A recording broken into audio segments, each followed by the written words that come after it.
Tragic series of events that have occurred here this evening. We've had a tremendous amount of support from our community, to include our law enforcement partners who are here with me at the moment as well. Standing at the far right, we have Ingham County Prosecutor John Duane. Next to him, we have Sheriff Scott Wigglesworth, Special Agent in Charge of FBI, Jim Taraska, and you've already met Deputy Chief Chris Rosman. Wanted to thank you for coming to share us as we update our community in regards to tonight's events. We will get directly to the most recent update with that, and then we'll have comment and questions.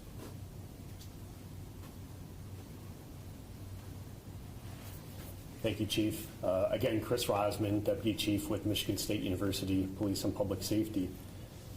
So we start tonight by sharing an important update, and that update is the suspect in this incident was located outside of the MSU campus, and it does appear that that suspect has died from a self-inflicted gunshot wound. It is confirmed that he is deceased.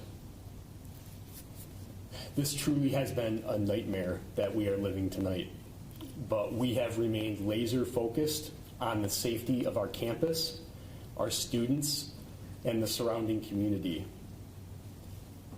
We are relieved to no longer have an active threat on campus, while we realize that there is so much healing that will need to take place after this. Again, to reiterate the update, there is no longer a threat to campus. We believe there to only be one shooter in this incident, and there is no longer a need to shelter in place on campus. There is no longer a threat on campus. We are sad to report that there have been 3 confirmed fatalities. This is in addition to the 5 victims who were injured and transported to the hospital. Some of those 5 victims still have life-threatening injuries. Out of respect for the families, and while we continue our active investigation, we cannot confirm any personal information about any of the victims at this time. Again, we want to reiterate to everybody that we know there is a lot of information that's being shared on social media and being said on the scanner. Please continue to get your information from us. We are committed to sharing timely and transparent information. Our hearts are with those who have been affected by this senseless act of violence. Giving an update like this is never easy. As a father, I can only imagine how parents are feeling right now. This will be the beginning of a long healing process for everyone who has been affected. That is the initial information that we're able to share at this point. I'll conclude by saying, again, that this is still a fluid situation. There are several different crime scenes that we are processing with our state and federal partners, and there's a lot of work that still needs to be done. At this time, I'm going to turn it over to Special Agent in Charge James Taraska from the FBI.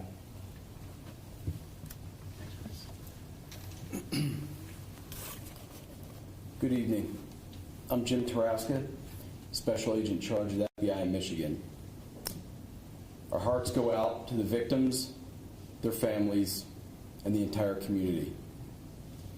I'd like to thank Chief Lynch for your leadership tonight and your partnership. This evening, FBI agents and our response teams joined our law enforcement partners to assist in investigating this horrific incident.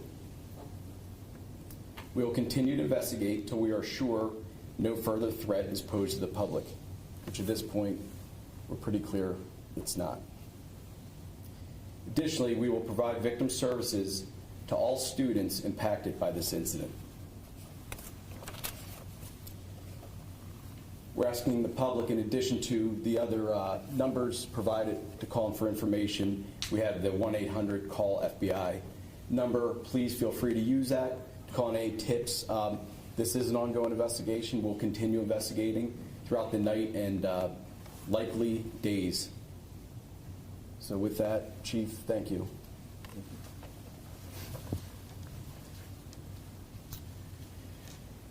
In addition to the FBI tip line, we have countless investigators from not only the MSU, Police and Public Safety, but our local, county, state, and federal partners assisting us with this investigation, and there still is a lot to do.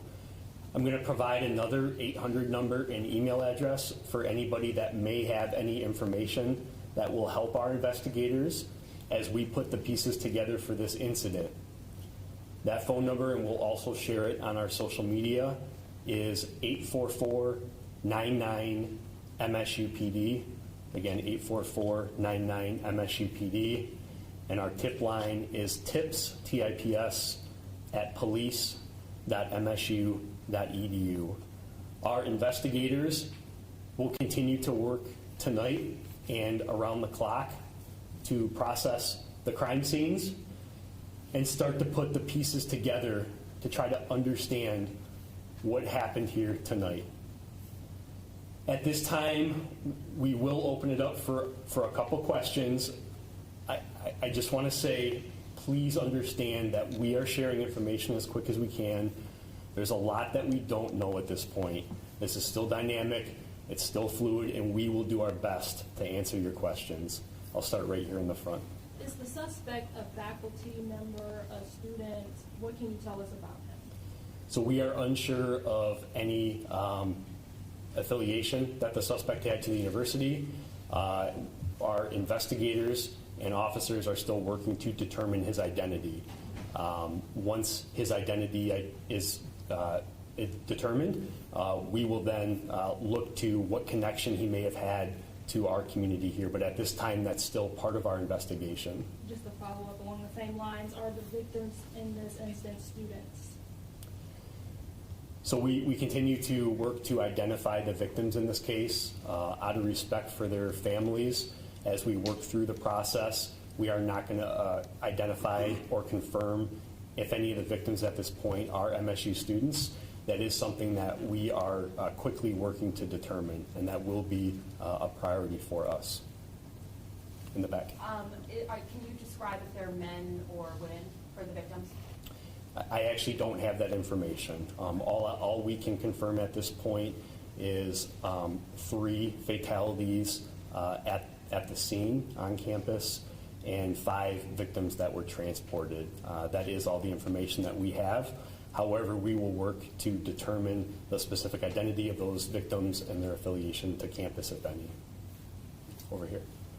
Were the shootings limited to the Union and Berkey? And then also, there were reports that the suspect was found with a backpack with magazines and another gun. Are you able to say if that's the case? So the first question was the location of the shootings. We can confirm that the first shooting occurred at Berkey Hall, and the second subsequent shooting occurred at the MSU Union, which is adjacent to Berkey Hall. Victims were located at both of those locations. There were no other scenes, or a shooting did not take place at any other location. There were erroneous reports that there were additional shooting scenes, and that is not true. The question about what the suspect had in his possession when he was contacted, I cannot confirm that right now. We did release some pictures of the suspect. I cannot confirm if he was possessing a bag at that time. Go over here. Do we know what type of gun was used? We do not at this point. We do not have that information. That will be part of this investigation in terms of what type of weapon was used. We do not have that information at this time. Our investigators are working. That's part of the investigation that we're putting the pieces together right now. Go over here. Do you have any information about what the motive was for this? We have absolutely no information right now on what the motive is, and I can't even begin to imagine what that motive would be. That will obviously be part of our investigation. I know that that is going to be a question that lingers on everybody's mind. We will do our best to determine that, but at this time, we have no idea. Right. How many law enforcement officers, agents assisted you in this entire incident? The initial response to the initial shooting was overwhelming. Every one of our law enforcement partners in Ingham County responded to the scene, and additional counties in this area showed up along with our federal partners. I'm comfortable saying in the hundreds. We had hundreds of law enforcement officers from university, local, county, state, and federal from the mid-Michigan area that descended on campus today in a coordinated effort to resolve this incident and secure our campus. In the back, U6. Do you know where the MSU president is, and do you know why we haven't heard from her? I don't have that information right now. My understanding is that she is returning to campus and has been briefed on this incident, and I can only imagine what she's feeling at this point.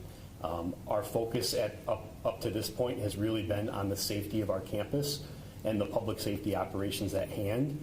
And we have briefed not only our president, but our executive leadership team every step of the way. In addition to that, we activated our emergency operations center and put our plans in place that we have planned for an incident similar to this. We initiated those plans, and part of the reason that it was as smooth on our end as it was in this tragic situation was because of the pre-planning, the emergency plans, and the training that we do countywide for responding to active violence incident. In the back, great. Can you confirm how many fatalities and injuries there were at each shooting location, and how many people were at those locations when the shooting started? Sure. The question was how many victims were at each shooting scene. I unfortunately do not have that information. Out of an abundance of transparency, I can share that 2 of the fatalities were at Berkey Hall and 1 was at the MSU Union. The other 5 victims, I don't have the specific locations where they were. We also don't have specific information on how many students or people were in those buildings when the shooting occurred. I do know that there were students in those buildings. I don't have a specific number.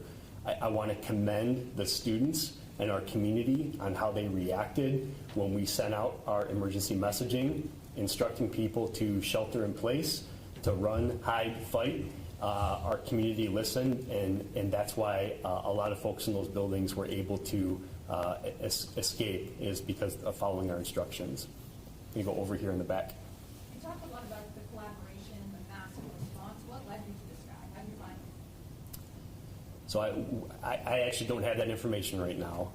The update that we provided about the contact that we had with the suspect off campus was very fluid and dynamic and occurred right before coming in here today. So unfortunately, I don't have that information on what led us to his location. He was contacted by law enforcement, and he was contacted by law enforcement off campus.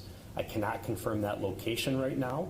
That scene is also being treated as a crime scene and is being investigated as we speak. We may have additional information to share relating to that in the future.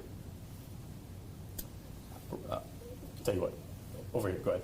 The 5 victims, are all of them still in critical condition? Are some in stable condition? What's the range of their condition right now? So we do not have a current update on the 5 victims that are at the hospital. I am aware that they experienced life-threatening injuries. We hope to have an update from the hospital, and I think at future briefings we will have a representative from the hospital here that may be able to share additional information as well. Sir. Yeah, thank you. The shooting victims in Berkey, were they all in one location, such as a particular classroom? So I don't have that information right now. That will be part of our investigation. in terms of where the victims were located within the building. We don't have that information available to us right now. Right here. Are there plans to close campus beyond the 48 hours? So at this point, we are declaring that campus will be closed for 48 hours. That is the current status right now. That is subject to change as we evaluate our response to this incident, keeping the victims and the students of our community who have been impacted by this tragedy at the forefront. If we need to extend that we will, and the appropriate conversations are occurring to make those determinations right now. Sir? Can you confirm that the suspect in the photos is the same person that was found dead? I can confirm that the photograph that we pushed out immediately as part of our transparent information sharing is the same suspect that was found deceased, yes. Sir? Just so I'm clear, can parents come to the campus now to pick up their students, and can students leave the campus? Yes, so we have lifted the shelter in place. That communication was sent out during this conference. Students are free to leave and go about their business. If they would like to be picked up, they may do that. We encourage any student that experienced any part of this incident that may be a witness to contact us. We have already been in touch with several of them, but if there are any students that witnessed any of the tragedy that occurred tonight, we would refer them to our tip line and email. We would like to have an investigator speak with them to understand what their experience was during this tragic incident. In the back. To your knowledge, was there anybody that confronted the shooter either at Berkey or the student union building? We do not have any information on whether anybody confronted the shooter at either one of those buildings, one way or the other. Part of the investigation, we will look at the sequence of events and what occurred at each building, and that's why we encourage any students or witnesses to come forward to help us piece the sequence of events together. Go ahead. Were any campus threats reported in the last few days or on social media? And then how did police find the suspect? Did he shoot himself prior to police interaction? So we have not received any threats to campus in the last several days or before this incident. We have not received any threats to our knowledge. Obviously, our state and federal partners are constantly monitoring different sources to provide information to us. And to my knowledge right now, we were not aware of a threat before this. What was the second part of your question? How did you all stop the suspect? Did he shoot himself before he made contact with you guys? So I don't have the particular details on the encounter that happened when law enforcement confronted the suspect off campus. That will be part of our investigation as well, but I don't have the specific details of how that incident transpired. What was the first time that the call came in? The first report that we received was at 8:18 p.m. 8:18 p.m. We responded in force. We had officers on scene, not only from MSU Police and Public Safety, but East Lansing Police Department, the Michigan State Police, the Ingham County Sheriff's Office, Meridian Township Police Department, initially responded to that scene within minutes. We had officers in the building following their active shooter protocol and going towards the threat. While officers were in Berkey Hall, the suspect moved over to the Union, and when the incident took place there, officers quickly redeployed to the Union, and that's when the suspect left out the north door of the Union, which was the point that he was last seen. We'll be taking one more question, and then we'll provide an additional update at 1:30 a.m. So we'll take one more question, and we are going to do another update at 1:30, which is a little less than an hour from now. Go ahead. I know the scene with the shooter is still ongoing. You just found out about it, but do you know, was he in an off-campus apartment, in a car? What was the location in which you found the suspect? So we're not going to share any information right now about that specific location where that occurred. I can assure you that it was off campus. It wasn't directly near campus at all. It was in an off-campus location. Because that scene is still active as well, we're not going to disclose that particular location right now. So again, we really do appreciate everyone. Go ahead. Yeah. I'm going to turn it back over to the Vice President, Chief. I just wanted to end it with this particular comment. We can't describe and appreciate the response that we have from our partners in our community. The number of police officers, emergency medical service, fire departments that showed up literally within minutes to support this effort, it's completely overwhelming with that. If you were on campus at the time, you saw it with that. They're still there, still clearing buildings. It's a very methodical process. We had the numbers to do it, and it's only because of the relationships that we have here locally and the ability to train and partner constantly, and the communication is always there. It's a situation that when one department receives the call, everybody does with that. We're extremely grateful for our relationships. It would not have been as thorough and as expedient and as efficient that it has been to this point without those partnerships. I just wanted to take a moment to thank our partners with that, as well as our community for being responsive to the messaging that was sent to them this evening. Thank you, and we'll see you at 1:30.